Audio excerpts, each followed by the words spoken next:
Olá, somos o grupo 30 do curso de Inteligência Artificial para Devs da FIAP, turma 8IADT.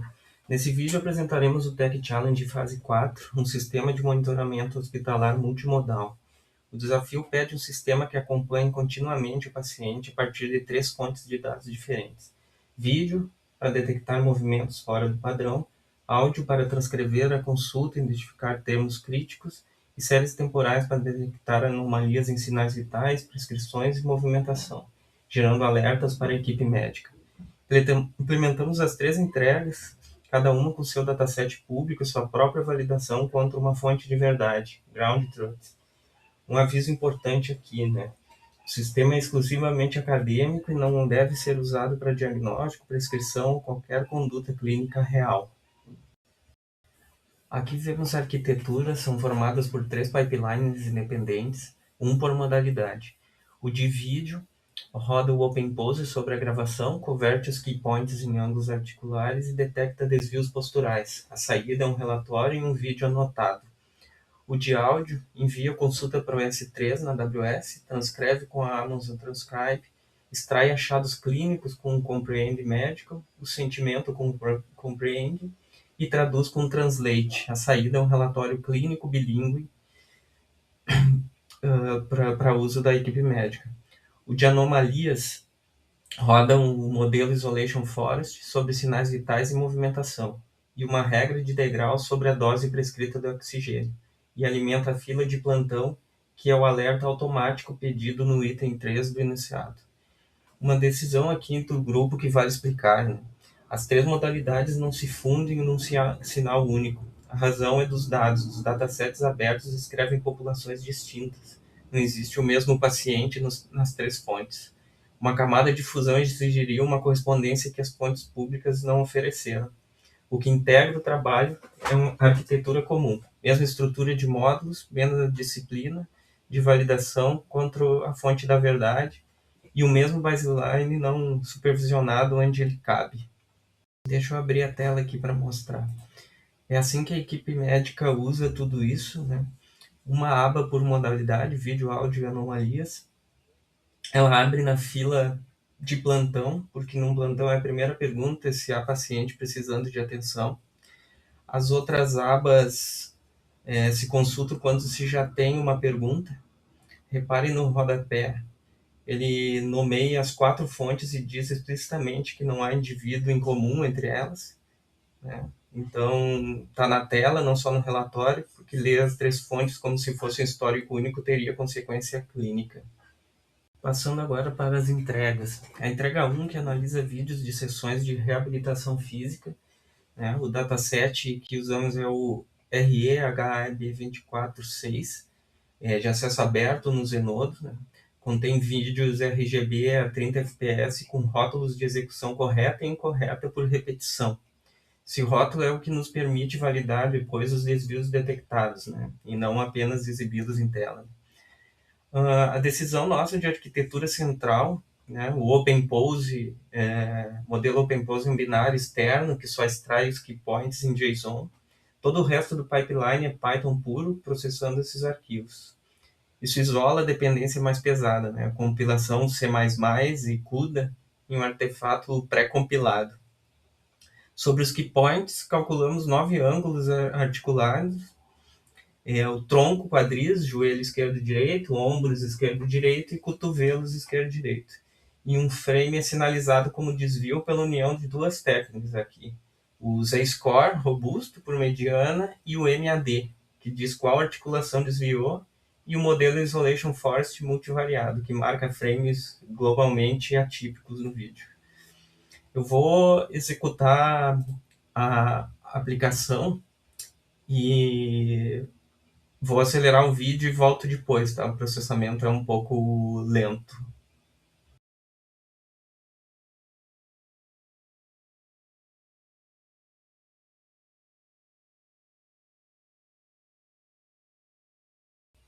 Bom, então aqui está o resultado, né?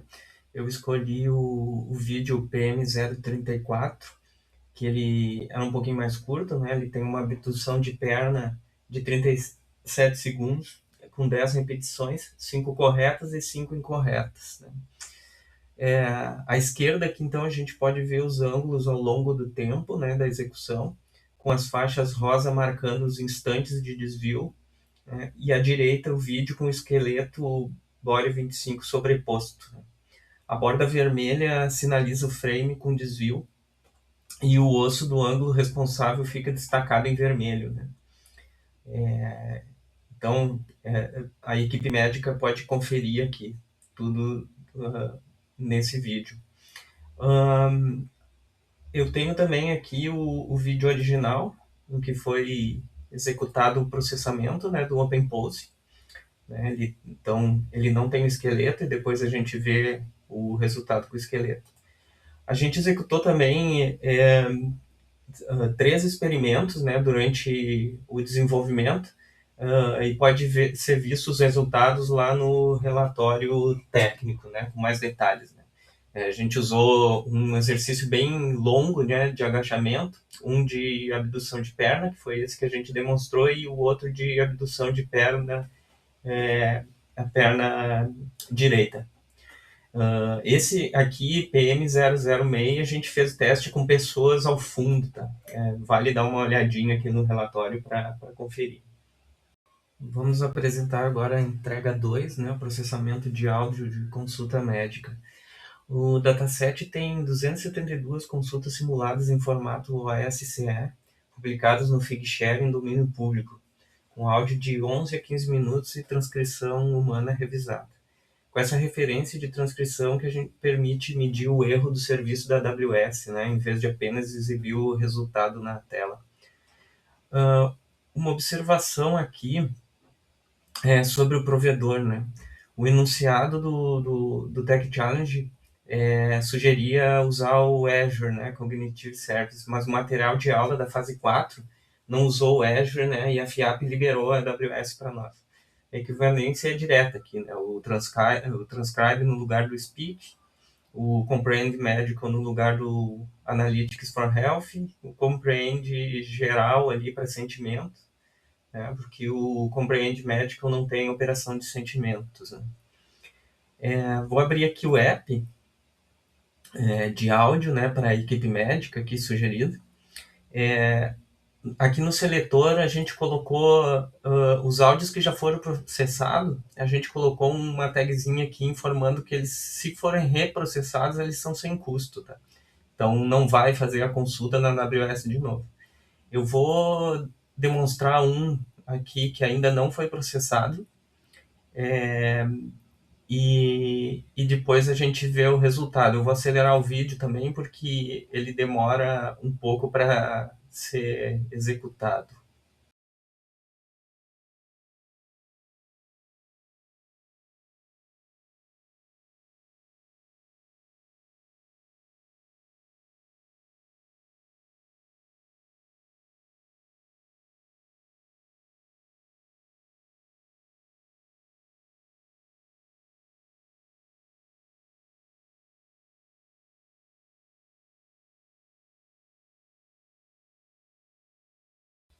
O áudio terminou de ser processado, né? Aqui tem os resultados, os achados clínicos pelo modelo da Amazon, né? O Comprehend Medical. Aqui a qualidade de transcrição, né? Traz para a gente, faz uma comparação com aquilo que um humano anotou durante a entrevista e que o modelo achou. Aqui tem as informações, né? O percentual aqui de erro, então, foi de 4,99%. Aqui tem o áudio, né? A entrevista. Algumas informações aqui sobre o sentimento do relato, né, do paciente, as frases que foram ditas, tá? E aqui o relatório de análise clínica, tá? Então aqui os achados do modelo, dor, né, sobre a condição médica e a confiança de cada um deles, né?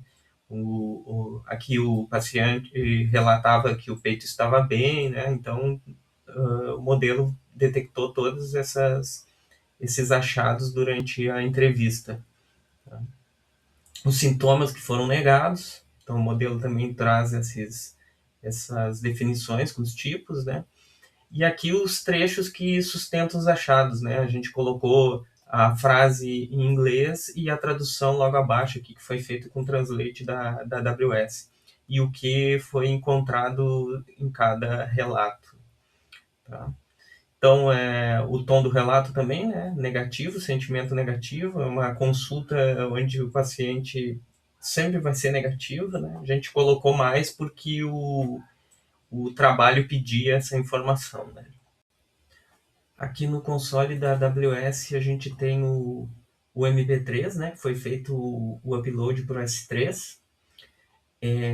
Também a gente tem aqui o job de transcrição que a gente executou durante a apresentação, para ver aqui o que foi feito, né?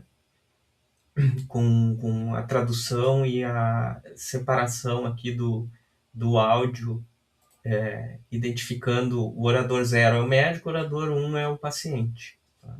Então, essa é a entrega 2. Por fim, aqui, então, a entrega 3, né, monitora 3 séries do paciente internado, os sinais vitais, a evolução de dose prescrita de oxigênio e os padrões de movimentação. Tá? Os sinais vitais e prescrições vêm do dataset Physionet Challenge de 2019, né, 40 mil pacientes aqui de UTI com séries horárias e com rótulos, né, sobre sepse. A movimentação vem do CI-RAR, acelerômetro giroscópico, em 6 atividades rotuladas por paciente. Tá? Então aqui a gente tem a tela de anomalias e alertas, né? A gente criou uma telinha de plantão aqui, tipo um painel de plantão. A gente selecionei um paciente com prioridade alta, né? Das 104 horas de internação dele, 3 alertas foram gerados, né? É indicado por essa faixa mais escura aqui, nas horas 99, 100 e 101, né? Então, houve alertas para esse paciente. Aqui embaixo a gente vê os alertas de prescrição, né? A cada prescrição e aplicação de oxigênio no paciente, houve esses alertas. Tá? Aqui temos uma legenda, né? Onde fala de cada indicador ali. A gente pode comparar aqui com outro paciente médio, onde não houve sinais vitais alertando ali, está com 0. Então, só para a gente fazer um comparativo, como fica o gráfico, né? Ele não tem aquela faixa mais escura, né, vermelha. Né? Então, parte de movimentação do paciente, como é outro dataset, a gente criou uma outra tela, né? Vamos aqui monitorar um sujeito para ver como foi a movimentação dele dentro do hospital. Então aqui temos a movimentação do sujeito, né? A atividade real e alerta. Essas faixas vermelhas são alertas, né? Que mostram que o sujeito estava em movimento, subindo e descendo escadas, né? E caminhando pelo hospital. Aqui embaixo tem a tabelinha com a movimentação durante a janela, tá? E alguns resultados aqui para a equipe médica. E é isso, a entrega 3. Então, para encerrar aqui, a gente também colocou execuções por linhas de comando, né, no sistema, pode ser visto no relatório técnico com detalhes. Tá?